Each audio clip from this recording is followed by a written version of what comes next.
കൊള്ളാം. ഈ studio light setup ഒക്കെ കൊള്ളാം. പണ്ട് ഞങ്ങളുടെ കാലത്തെ ഈ മെഴുകുതിരി കത്തിച്ചിട്ടായിരുന്നു വെട്ടം. അന്ന് മെഴുകുതിരിയൊക്കെ ഉണ്ട്. ഇത് കൊള്ളാം. അതൊരു കാര്യം പ്രത്യേകം നിങ്ങളെ കൈ കിട്ടിയ ഒരു കാര്യം പ്രത്യേകം ചോദിക്കാനുണ്ട്. എന്തായിരുന്നു? ഈ ആപ്പിൾ തലയിൽ വീണെന്ന് പറഞ്ഞ സംഭവം അത് ഉള്ളതാണോ തള്ളാണോ? എവിടെ പോയാലും ഈ ഒരു ചോദ്യമാണല്ലോ. ആപ്പിള് എന്റെ തലയിലല്ല സബി വീണത്. പിന്നെ പണ്ട് ഞാൻ എന്റെ വീടിനടുത്ത് ഇങ്ങനെ ചുമ്മാ ഇരിക്കുമായിരുന്നു. വൂൾസ്റ്റോപ്പ് മാനർ എന്ന് പറയുന്ന ഇംഗ്ലണ്ടിലെ ഒരു സ്ഥലം. അപ്പൊ അവിടെ അടുത്തിരിക്കുന്ന ഒരു മരത്തിൽ നിന്ന് ഇങ്ങനെ ആപ്പിള് താഴേക്ക് വീണു. എന്റെ തലയിലാണ് വീണെങ്കിൽ ആ വേദനയും കൊണ്ടിരുന്നേനെ. ഇത് അടുത്ത് വീണപ്പോ ഞാൻ ആലോചിച്ചു, എന്തുകൊണ്ട് ഇത് താഴേക്ക് വീണു? വലത്തോട്ടോ ഇടത്തോട്ടോ ഒന്നും അല്ലെങ്കിൽ മേലോട്ട് പോകാതെ താഴേക്ക് തന്നെ വീണു. അതാണ് പിന്നീട് നമ്മൾ ആ ചിന്തയെന്നാണ് നിയമങ്ങള് ഈ ഗുരുത്വാകർഷണം അല്ലേ കൊണ്ട് ഞങ്ങളുടെ മുമ്പിലാണ് വീണെങ്കിൽ ഞങ്ങൾ ആപ്പിൾ തിന്നിട്ട് അവിടെ കിടന്ന് ഉറങ്ങിയാണ്. അതാണ് നമ്മുടെ തമ്മിലുള്ള വ്യത്യാസം. ഈ ഒന്നാം ചലന നിയമമൊക്കെ നമ്മൾ പറയുന്നുണ്ട്. ചലന നിയമങ്ങൾ വളരെ സിമ്പിൾ ആയിട്ടൊന്ന് പറഞ്ഞു കൊടുക്കാം. സിമ്പിൾ ആയിട്ട് പറയാമോ?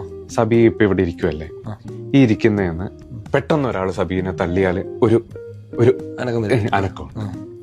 അതിനെയാണ് നമ്മൾ ഇനേഷ്യ എന്ന് പറയുന്നത്. വേറൊരു ഉദാഹരണം പറയുകയാണെങ്കിൽ സബിക്ക് ഇപ്പൊ KSRTC ബസ്സിൽ പൊക്കോണ്ടിരിക്കുമ്പോ പെട്ടെന്ന് അത് ബ്രേക്ക് ചവിട്ടിയാലും ചവിട്ടാറുണ്ട്. അപ്പൊ നമ്മളൊരു ആക്കം വരും.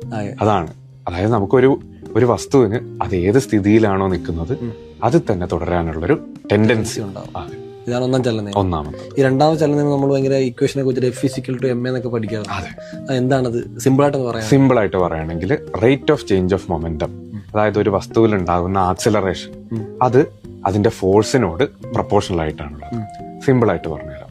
നേരത്തെ പറഞ്ഞ KSRTC ബസ്, ഈ ബസ് ബ്രേക്ക് ഡൗൺ ആയി. ഇതിന് ഒരു പ്രത്യേക ഒരു ആക്സലറേഷനിൽ തള്ളണം, ഒന്ന് നീക്കണമെങ്കിൽ നമ്മൾ കൂടുതൽ ഫോഴ്സ് കൊടുക്കണം.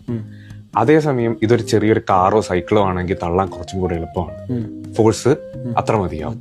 അതായത് ഭാരം കുറഞ്ഞ വസ്തുവിനെ ഒരു ആക്സലറേഷനിലേക്ക് എത്തിക്കാൻ നമുക്ക് കുറച്ച് ഫോഴ്സ് മതി.